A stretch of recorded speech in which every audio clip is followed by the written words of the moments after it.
सती जी ने सुना कि यज्ञ तो मेरे पिता का हो रहा है और सब लोग जा रहे हैं। बड़ी उत्सुकता हुई और कहा, देवाधिदेव, मेरे पिता के यहां उत्सव हो रहा है, निमंत्रण नहीं आया, क्या मैं जा सकती हूं? वामदेव, मैंने सुना है इस समय इस शरीर के पिता और आपके ससुर बड़ा भारी यज्ञ उत्सव कर रहे हैं, सब निमंत्रण में जा रहे हैं, हम भी चले? क्योंकि अपने आत्मियों से मिलने का मन करता है। मैंने देखा इन विमानों में हमारी बहनें भी थी जो अपने पतियों के साथ थी, बड़े सुंदर गहने आदि धारण किए हुए प्रसन्न मुद्रा में जा रही थी। बहुत समय हो गया मैंने अपनी मां को नहीं देखा, उत्सुकता हो रही है हमको भी। शिव कल्याण में ब्रह्म ऋषियों के द्वारा रचा हुआ महाश्रेष्ठ यज्ञ हो रहा है, वैदिक मंत्रों से भगवान श्री हरि की प्रधानता है, चलना उचित होगा।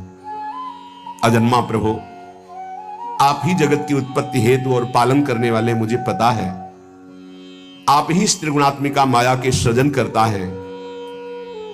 मैं आपसे प्रार्थना करती हूं, बहुत दीन हो रही हूं, क्या आप मुझे मेरे पिता के पास ले चलेंगे, माता के दर्शन कराएंगे, यज्ञ का उत्सव में सम्मिलित होने का सौभाग्य मिलेगा? कुछ नहीं बोले भगवान से। काहे नीलकंठ, आप जन्म रहित हैं, अजन्मा हैं, आप में भले उत्साह ना हो पर मेरा जन्म हुआ है, वो मेरे मां पिता है, मैं दर्शन करना चाहती हूं, उनसे मिलना चाहती हूं। देखो ना आकाश में कैसे राजहंस जैसे उड़ते विमान और उनमें हमारी बहनें जा रही हैं। ऐसी अवस्था में कौन ऐसा होगा जो अपने माता पिता के उत्सव में सम्मिलित ना हो?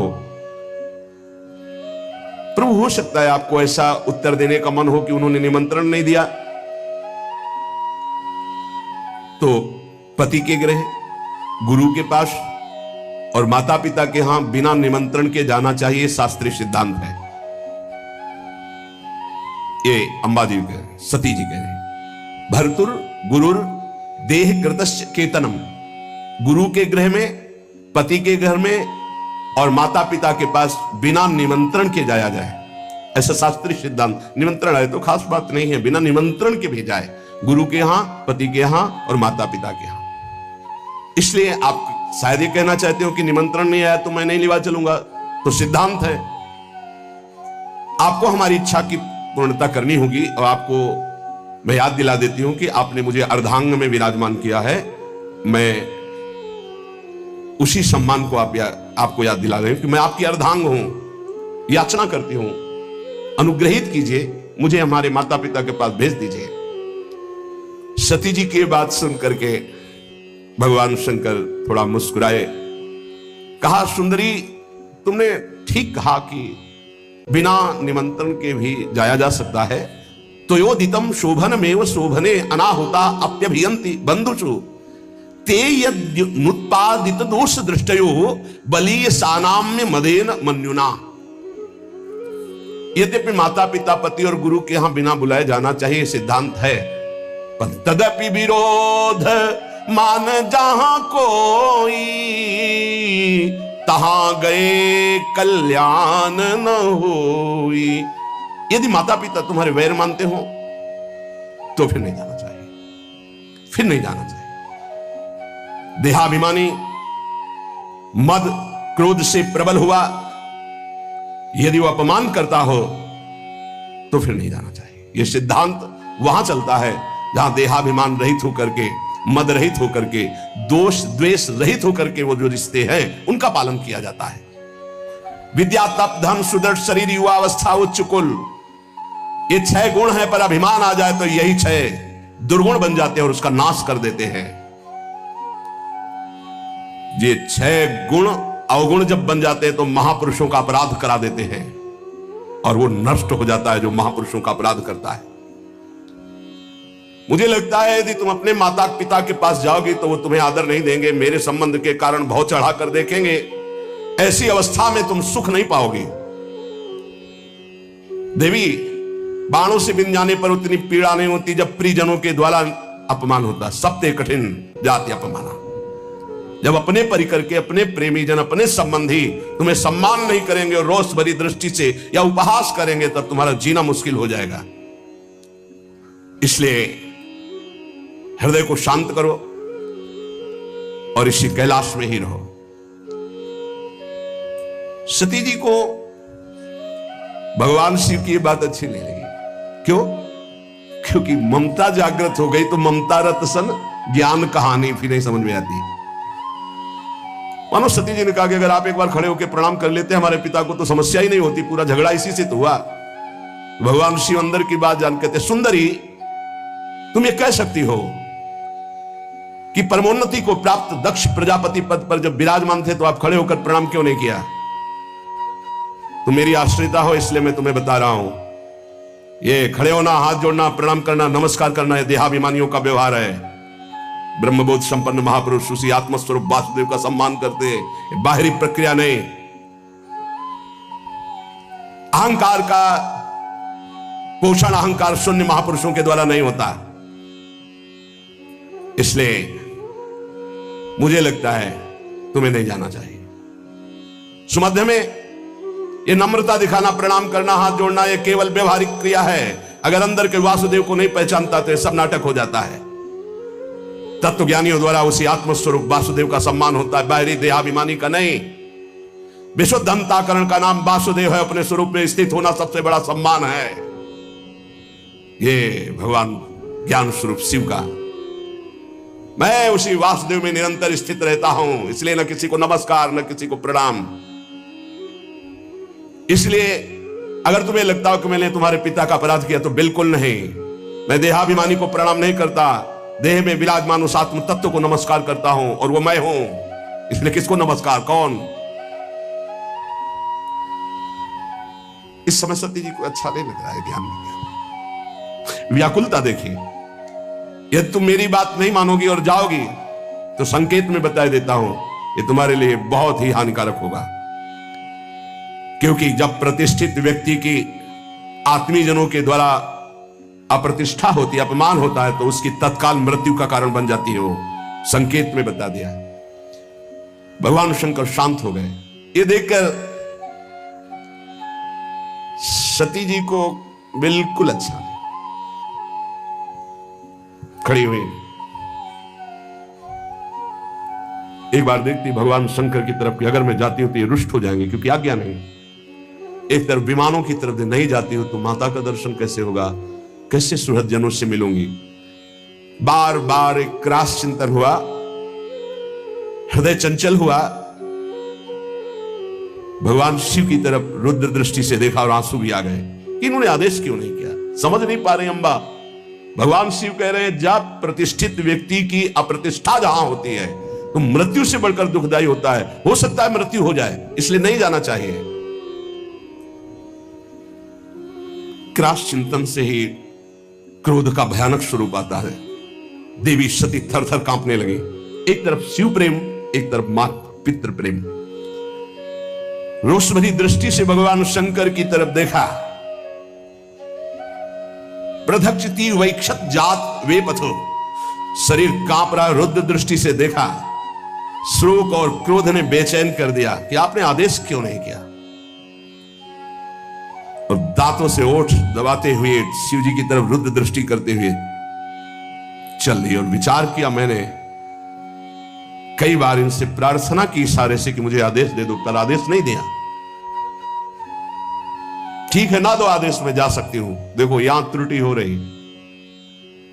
सदगुरु, प्रिय प्राणपति, पूज्यजन, बिना इनकी आज्ञा के कदम नहीं रखना चाहिए।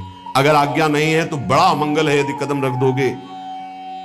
लंबी लंबी सांस खींची, भगवान शिव की तरफ देखा और चल पड़े अपने पिता के घर अकेले। महादेव जी ने मणिमान नामक अपने पार्षद को बुलाया और कहा 10,000 शिव पार्षदों को साथ लो, सुंदर पालकी तैयार करो, बड़ी भारी यक्षों की सेना साथ होनी चाहिए और इनका अनुगमन करो। जाओ पीछे सती। तत्काल सुंदर पालकी की रचना सती जी को विराजमान किया। 10,000 भगवान शिव के पार्षद और हजारों की संख्या में यक्ष सैनिक, क्योंकि कुबेर मित्र हैं भगवान शिव के। नंदिकेश्वर ने कहा प्रभु पालकी से अच्छा रहेगा, मुझे आदेश कीजिए।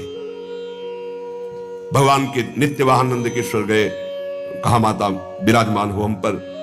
मैना पक्षी, गेंद, दर्पण, कमल, समस्त राज सामग्रियां, छत्र, चंवर, शंख, दुंदुभी आदि बजने लगी, चंवर डुलने लगे और अंबाजी विराजमान होकर अपने पिता के घर जा रही, बिना आदेश के, गुस्सा होकर। समस्त शिव पार्षदों के साथ दक्ष की विशाल यज्ञशाला में प्रवेश किया। वहां तो वेदध्वनि गूंज रही थी, बड़े ऊंचे स्वर से ब्राह्मण शास्त्र शीर्षा पुरुखा सहस्राक्षा सहस्रपात, एक दूसरे की आवाज दबाने के लिए होड़ लगी हुई थी। बहुत से अलग अलग वेदियों पर देवताओं की स्थापना हुई थी। दक्ष ने एक बार देखा सती आई, न नजदीक गए, न बात की, न पूछा। भयभीत हो गई सती जी कि क्या जो भगवान शिव ने कहा था वही होगा। पिता ने देखा और कोई आदर नहीं दिया, बहुत घबरा गई। बहनों के पास गई तो ऐसे मुस्कुराते हुए कटाक्ष करते हुए, बिना निमंत्रण के आ गए। हमें तो निमंत्रण भी गया था, भेंट भी गई थी, लिवाने भी गए थे, शायद आपके यहां निमंत्रण तो गया नहीं होगा, कोई लिवाने तो गया नहीं होगा। बहुत चोट सती जी के हृदय में। एक केवल अगर प्यार से मिली तो माता मिली, गले से लग करके। गदगद हो गई सती जी माता के मिलने पर। सती जी ने पूरी यज्ञशाला में देखा, कहीं भगवान शिव का कोई स्थान नहीं। ये देखते ही माता के द्वारा मिला हुआ प्यार भस्म हो गया, हृदय जलने लगा। सर्वलोक महेश्वरी देवी शक्ति की अधिष्ठात्री अंबा, उन्होंने पूरे यज्ञ मंडप पे देखा, सब उत्साहित हैं, कहीं भी भगवान शंकर का कोई भाग नहीं। तो उन्होंने कहा ऐसा नहीं हो सकता कि प्रभु से बढ़कर प्यार माता पिता का हो।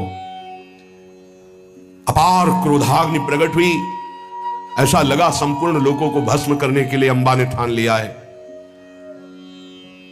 कहा दक्ष, अब पिता नहीं कहा, पिताश्री नहीं कहा, दक्ष तुझे कर्मकांड के अभ्यास से बड़ा घमंड है, हमारे प्राण प्रीतम शिव से द्वेष करता है। सती जी का ऐसा बोलना हुआ कि शिव पार्षद टूट पड़े ब्रह्म ऋषियों पर यज्ञ विध्वंस करने के लिए। सती जी ने सबको रुको, जब तक हमारा आदेश न हो तब तक दंड किसी को मत दो। सती जी ने कहा भगवान शंकर परम करुणा में, उनसे तू द्वेष करता है। सब लोग मुझे कहेंगे कि ये दक्ष की पुत्री है, ये शरीर दक्ष से निर्मित है, और तू हमारे प्राण प्रीतम शिव की निंदा करने वाला, शिव का विरोधी, यज्ञ में कोई शिव भाग नहीं। अरे कोई वाणी से भी निंदा कर दे तो सर्वनाश हो जाए, तू तो हृदय से उनसे द्वेष करता है। ऐसा कौन होगा तेरे जैसा जो महादेव से विरोध करे।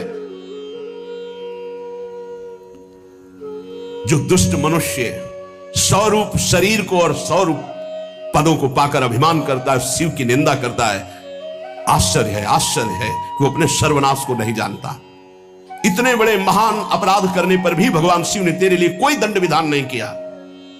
तुम महापुरुषों का निंदक, जघन्य अपराधी, दुष्ट पुरुषों में शोभा पाने वाला है दक्ष के प्रति। ये है अपने इष्ट का प्रेम, शिव। ये दो अक्षर जिसकी जिह्वा से निकल गए, कभी कोई पाप उसको दंड नहीं दे सकता। अहो ऐसे पवित्र कीर्ति देवाधिदेव महादेव शिव की तूने अपमान वृत्ति धारण की। तू अमंगल रूप है, तेरे अमंगल रूप से पैदा हुए इस अमंगल रूप शरीर को रखना मेरे लिए असह्य नहीं होगा। जब मैं जाऊंगी तो दक्ष पुत्री कहेंगे भगवान शिव, इसलिए इस शरीर को मैं नहीं रखूंगी। जो मेरे प्राण प्रीतम आराध्य देव के विरोधी अंश से पैदा हुआ, ऐसे शरीर को नहीं रखूंगी। है निरंकुश, धर्म की मर्यादा का तूने विस्मरण कर दिया है। आश्चर्य यह होता है कि इष्ट का प्रेम कितना जोर का होता है। मात्र पितृ प्रेम से ऐसा लगा था कि भगवान शिव की अवहेलना करके सती जी आ रही, लेकिन हृदय में कितना गुह प्रेम अपने आराध्य देव के प्रति है। वैसे तो शास्त्र आज्ञा यही कहती कि अपने इष्ट और अपने पूज्य का अपमान होने पर शक्ति हो तो बलपूर्वक उसको दंड देकर बकवाद करने वाली अमंगल रूप दुष्ट जिह्वा को उसी समय काट डालना चाहिए। छिंदात प्रसह्य रुषति मसतिम प्रभुश्चे जिह्वामसूनपि ततो विसजेत धर्मा, ऐसा धर्म आदेश करता है। नीलकंठ भगवान करुणा समुद्र शिव की निंदा करने वाले, अगर कोई निंदनीय वस्तु खा ली जाए तो वमन करना ही उचित होता है। इसलिए तेरी निंदनीय अंश से इस शरीर की रचना हुई है, अब इसको रखना ठीक नहीं है। हे कामादि शत्रु को जीतने वाले भगवान शिव, क्षमा करना, आपकी आज्ञा का उल्लंघन करके ममता वसाई, पर अब मैं आपका अपमान सह नहीं सकती।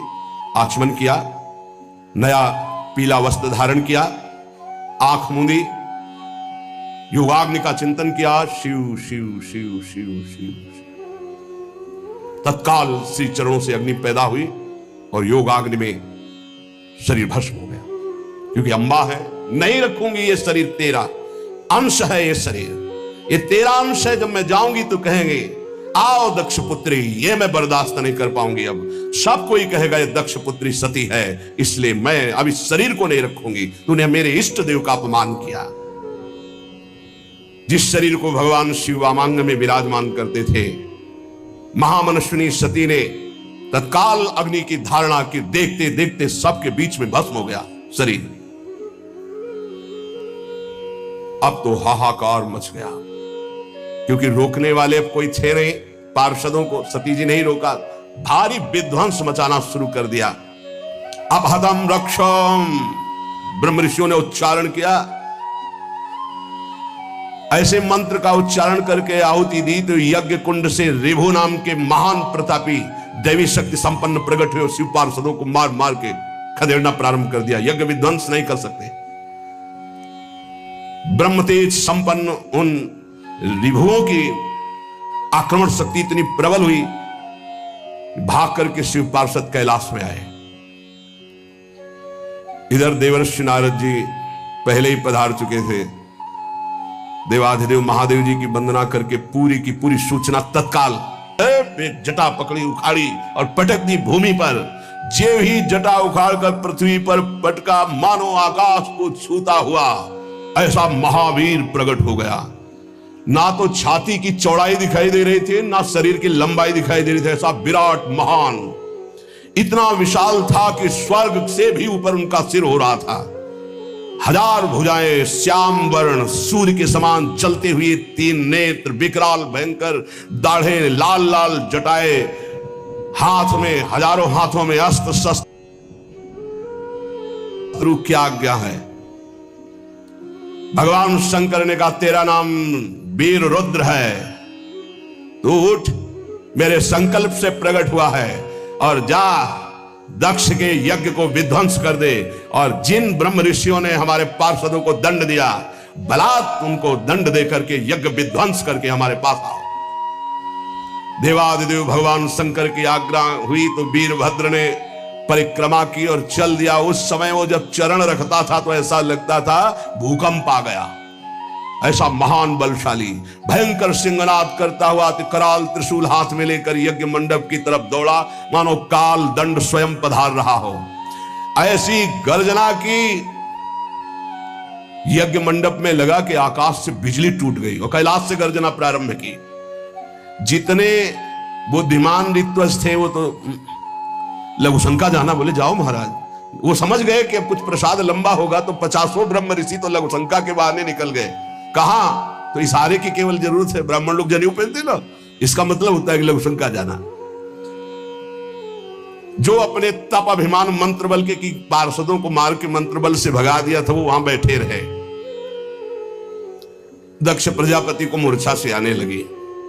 अब ये तो लगा है कि सती जी भस्म हो गई हैं, तो सती के पति कुछ करेंगे जरूर। संहार मूर्ति भगवान रुद्रदेव के द्वारा ये जो वीरभद्र है, प्रलय कालीन की अग्नि के समान जटाएं फहराता हुआ, हजारों भुजाओं में अस्त्र शस्त्र लिए हुए, मानो तांडव कर रहे हो भुजाओं के द्वारा, ऐसे वहां पधारे और यज्ञ में आकर के गर्जना की, अट्टहास किया।